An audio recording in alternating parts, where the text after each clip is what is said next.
Hey everybody, welcome back to the channel. Today we have another top 10 list for you all. Today I'm going to be sharing with you guys my top 10 solo board games. These are games that not only can be played by yourself, but I actually enjoy and prefer playing these games alone. A few years ago, the idea of playing solo board games went over my head. I couldn't understand it. I couldn't grasp the concept.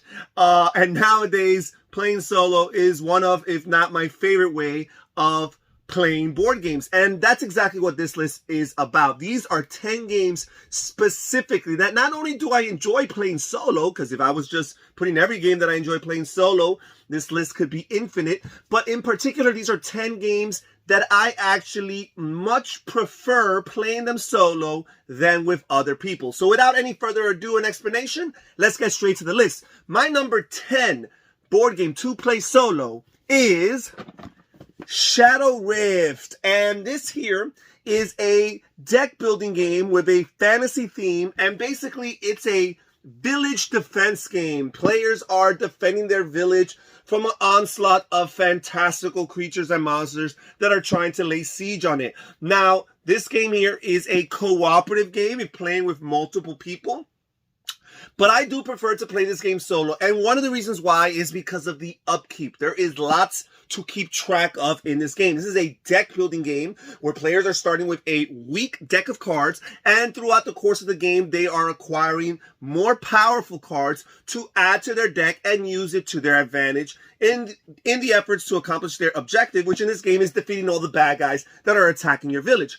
The thing is, there's so much to keep track of in this game. Not only are you factoring in your deck of cards, but you're also trying to factor the deck of villain cards, and there's ways of mitigating and manipulating that deck. You also have a village deck of cards, which represent the citizens in your village who you're trying to protect. As a matter of fact, that's one of the end game triggers. It's the main end game trigger is when the village is filled with corpses because of all of your villagers have died, you have lost the game. And you're trying to mitigate that deck as well by adding additional villagers, by clearing out corpses in order to keep that deck as clean and as safe as possible. So there's all this stuff to keep up with, and it's just a little bit more challenging when you have another player to help navigate through that. Not only from a strategic perspective, but also from a teaching perspective as you're trying to teach and sometimes reteach them the concepts of the game. But when I'm playing solo, I don't have to worry about that. The upkeep is not too much of a deterrent for me as far as the enjoyment,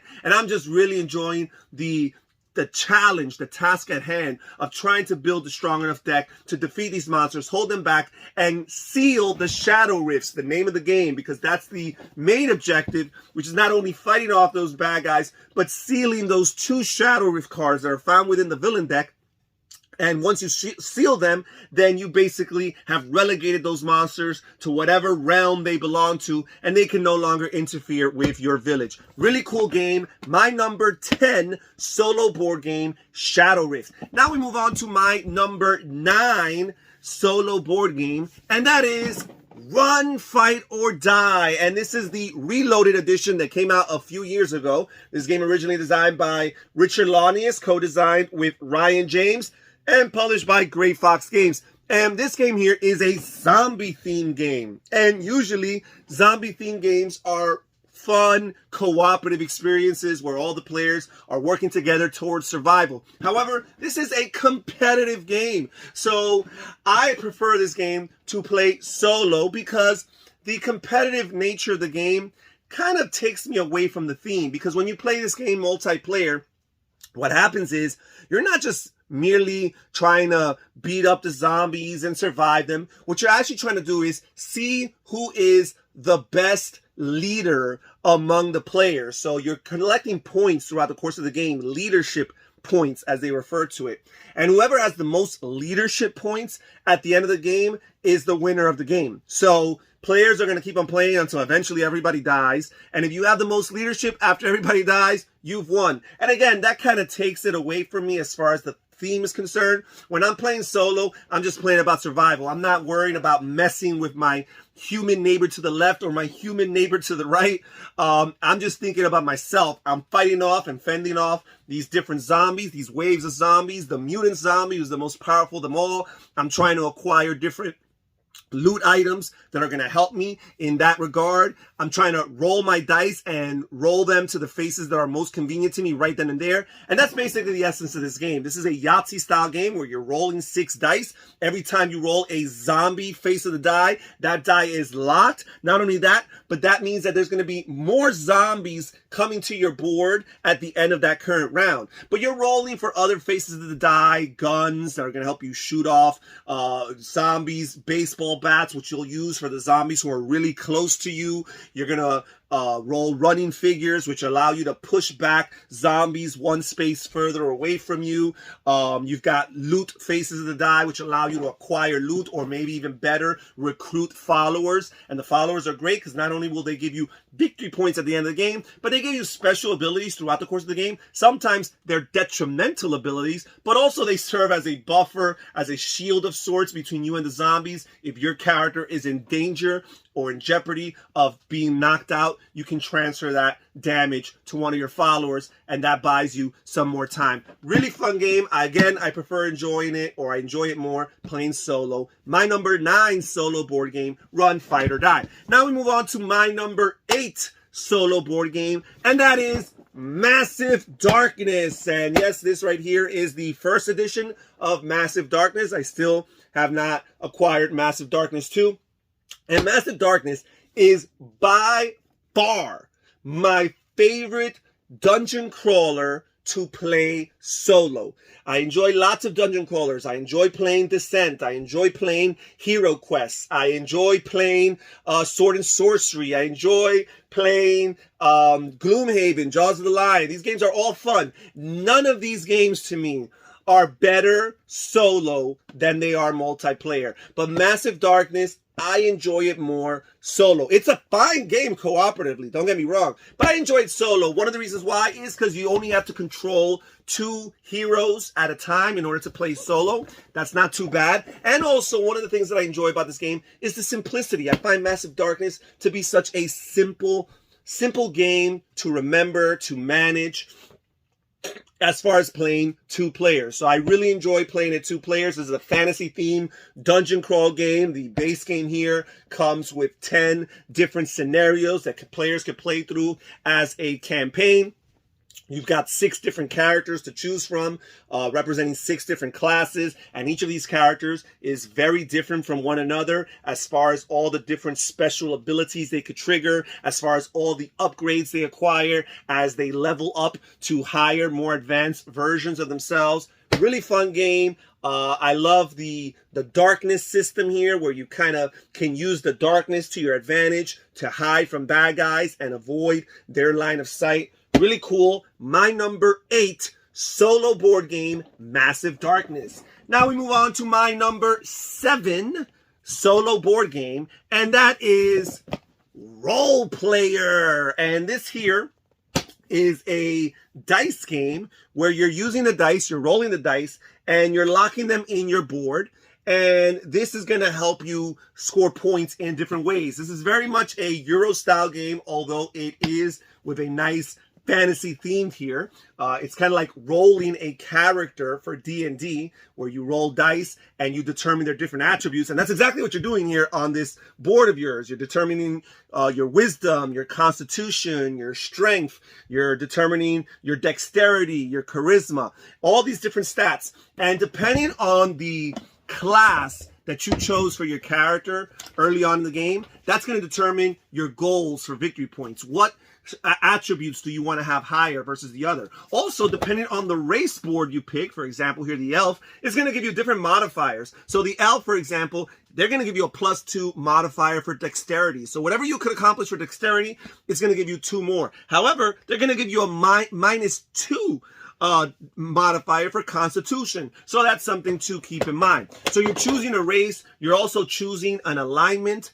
as far as evil, good, chaotic, neutral, and what have you. And you're placing it here, and that's like an additional objective for you. You also have a backstory, the origin of your character or what have you. And that's also going to give you additional objectives that you're trying to accomplish in the placement of your die there, or your dice. There's different colored dice, and depending on your goals, you're trying to place them in particular slots on your board.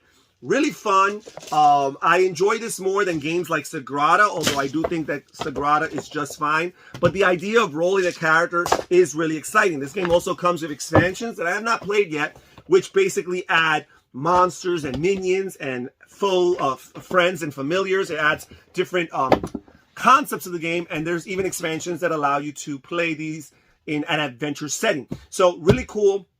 I'm enjoying this game. I find this game to be more fun solo because it's really a multiplayer solitaire style game actually when you play with multiple people. Yes, there's the turn order factor as far as drafting the different dice. Really cool. My number 7 solo board game, Role Player. Now we move on to my number 6 solo board game, and that is Eldritch Horror. And this here is my Cthulhu Mythos game of choice to play solo. I think I prefer all my Cthulhu Mythos games solo versus multiplayer. There are some that I'm more lenient towards playing with bigger groups, but I think I prefer all of them solo. But Eldritch Horror is my game of choice. I'm sorry for the Arkham Horror Living Card Game fans who are going to give me a hard time. I do enjoy Arkham Horror Living Card Game, and while I admit that the discrepancy between Arkham Horror playing in bigger groups and solo is greater than Eldritch Horror, because Eldritch Horror is still a fun game to play with 2, 3, even 4 players. I'm not too interested in playing it with 5, but at that 2 to 4 range, it's still a pretty good game.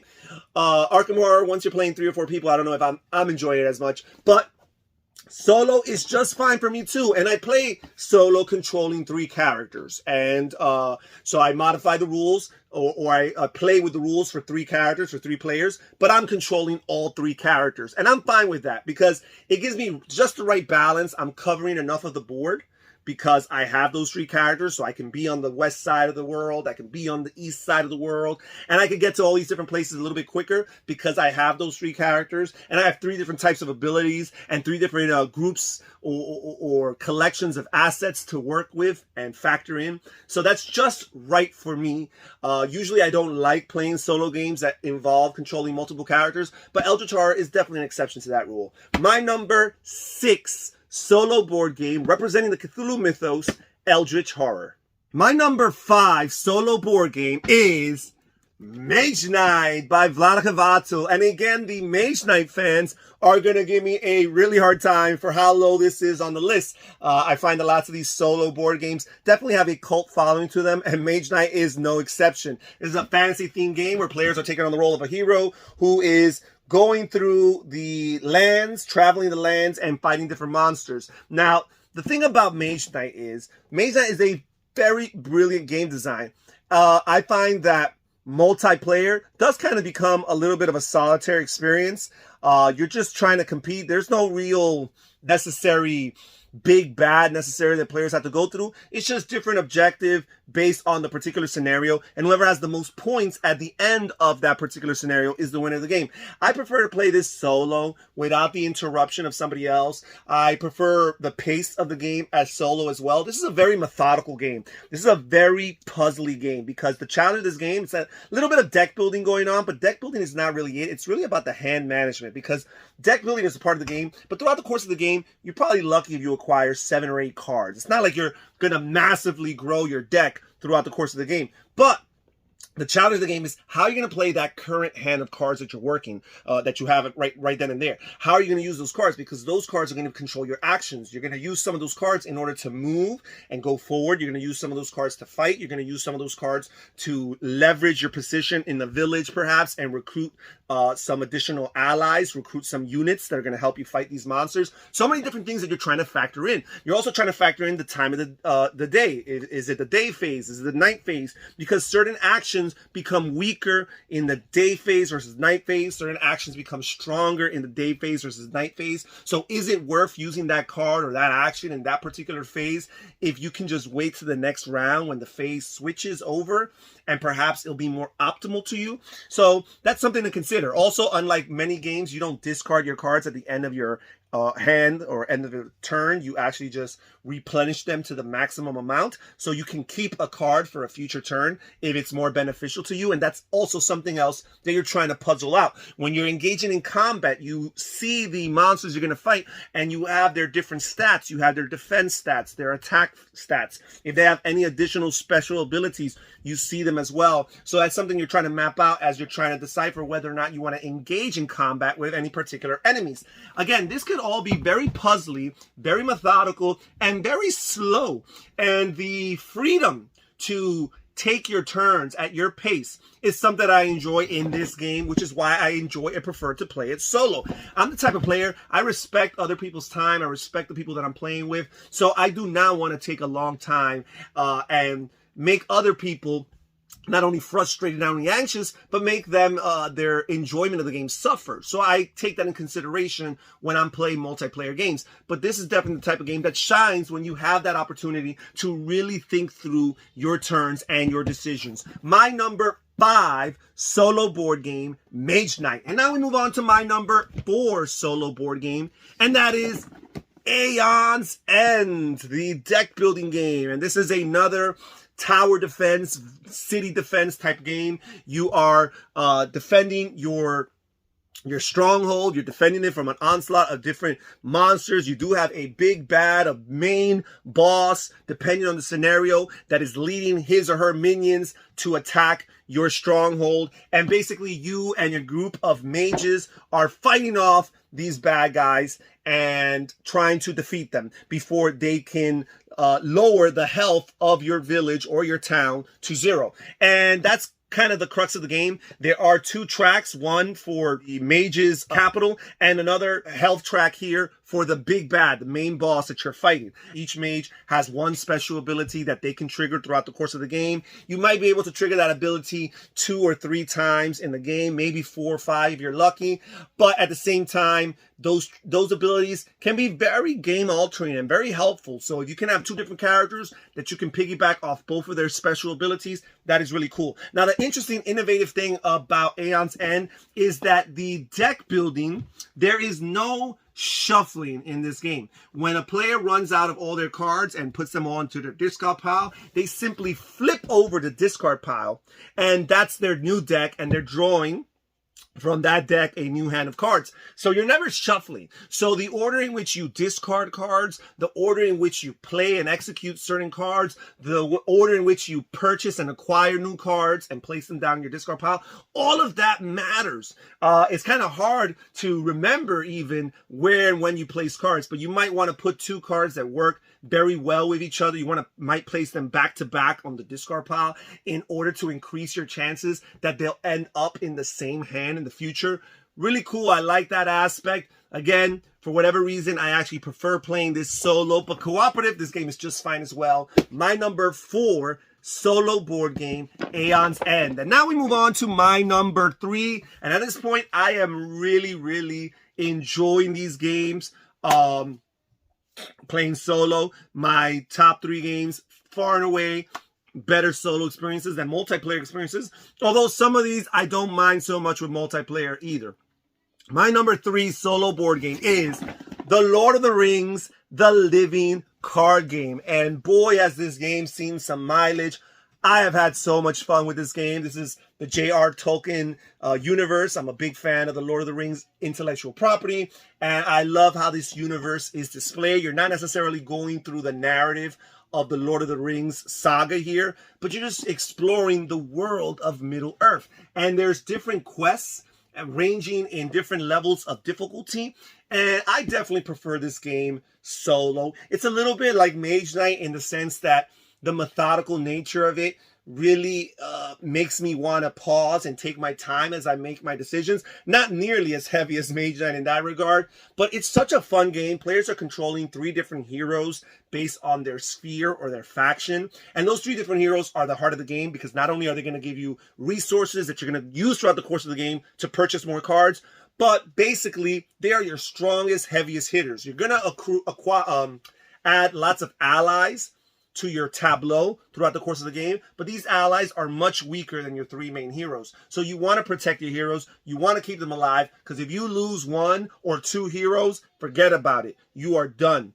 But yeah, you're acquiring allies. You are adding attachments to different characters to make them stronger. You're playing one-time events that give you very special abilities. And you're progressing through this multi-step quest, ultimately trying to accomplish the final objective. The base game comes with 3 different quests, 3 different scenarios, if you will. I also own the entire first cycle of quests, and that's pretty much all I've played. There's so much content, so much expansions for this game at this point, and there's no end in sight. They're still pushing out content year after year, even though this game is 12 years old at this point. So, such a fun game. The variety between quest to quest and how different they feel is fun. The pre-deck construction that takes place, that's another reason why I enjoy it playing solo, because the deck construction is really the methodical part of it. Before you even play the game, you kind of build your deck that you want to take out to this adventure, and that could take some time. And just knowing that you can go at your pace because there's nobody else waiting for you,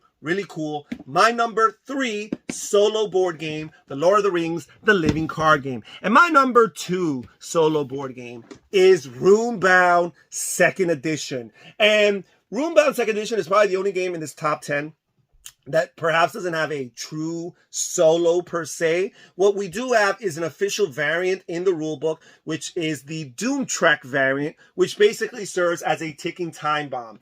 Without the Doom Track, players can just play at their leisure and take their time. But the Doom Track puts some time pressure on you. So now all of a sudden, you have a finite amount of time to build up your characters and eventually defeat the ultimate bad guy, which is like the level 4 or found within the level 4 deck of adventure cards. And now you have some time. You have this reference point to look at. As the Doom Track advances, you know, okay, I'm running out of time. I really got to level up my character as quick as possible. So I prefer playing this game solo. This is a fantasy-themed adventure game where players are exploring the map. It's a hex crawl, if you will, and you're going through these different towns, and you're going on different adventures, and you're experiencing different encounters. Sometimes they involve decisions. Sometimes they involve a skill test. Sometimes they involve, or very often they involve, combat between you and some other fantastical creature. Really cool. I like the combat system where every time you engage in combat with a monster, you're fighting them through 3 phases of combat. You're fighting them through a ranged attack, then a melee attack, and then finally a magic attack. And as you're going to the different towns and you're accruing gold, you're shopping for items, you're buying weapons, you're buying armor, you're buying different artifacts and equipment, and you're trying to also recruit allies, because if you recruit allies who are strong in the phases of combat that your main character is weak in, then all of a sudden you've balanced out your character, and now you'll be able to engage villains and enemies who are powerful across all the different phases of combat, and there's no problem because now you're strong in each of these areas. Really cool. I love the variety in the game. There's so much expansion content. Must warn, this game is long out of print. All of the expansions are in print, and for the most part, people are selling them for an arm and a leg, but if you keep hunting for them, every once in a while, you do find them at a discounted price. My number 2 solo board game, Runebound 2nd Edition. And now we move on to my number 1, my absolute favorite board game to play solo, and that is Marvel Champions, the living card game. I am a huge Marvel fan, have been a Marvel fan from days of old,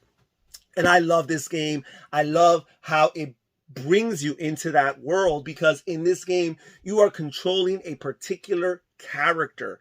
I love that. You're not just playing multiple characters. You are one of the characters in the Marvel universe, and I love that about this game. Now, one thing I must warn, and why this game is so emphatically on this list, is because although this game is a cooperative game and you can play with multiple players, as you add players, this game suffers. This game is a good experience at 2 players, but not as good as it is solo. At 3 players, it's an okay experience. It's tolerable. At 4, it's insufferable. I do not want to play this game at 4. I only played 4 players one time. It was such a long time because basically for every player, you're adding half an hour of time. That's how the game mitigates or makes adjustments to accommodate the additional player. I am not a big fan of games that add game length per player at those higher counts. Usually games that are like that, I do prefer them at their lower counts, even though I usually am the more the merrier type of person, but not for these type of games.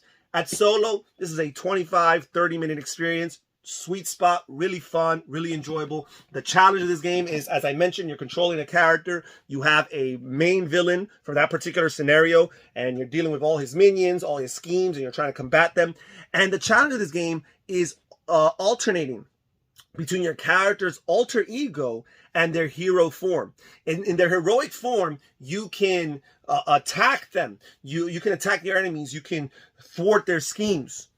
However, you're also sustaining lots of damage as a character.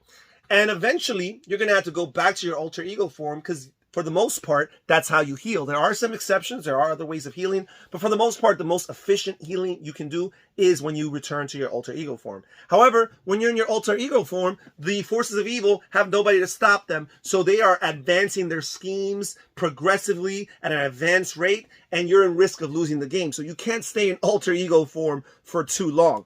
Also, there's special abilities and actions that you can trigger versus whether you're on alter ego form or hero form. So striking the right balance is the heart of the game. It is the main challenge of the game, and I thoroughly enjoy that puzzle. I also enjoy the deck construction that takes place, although there are some cards that are fixed for the particular hero. There are additional neutral cards, if you will, that you can add to the deck to fill it up and to complete it, and you can make your choice as to which cards you want in your deck for that particular scenario. Really cool. My number one solo board game, Marvel Champions. And that's it for today's list, folks. Thank you so much for joining us here when Harry at Board Games. Please comment down below and tell me what's your favorite game to play solo. Tell me what you think about the games on my list, which ones surprised or pleased you most. I'm curious and interested in seeing what you guys have to say. This is Harry saying take care, everybody. Stay safe, stay healthy, and have fun gaming. Bye-bye.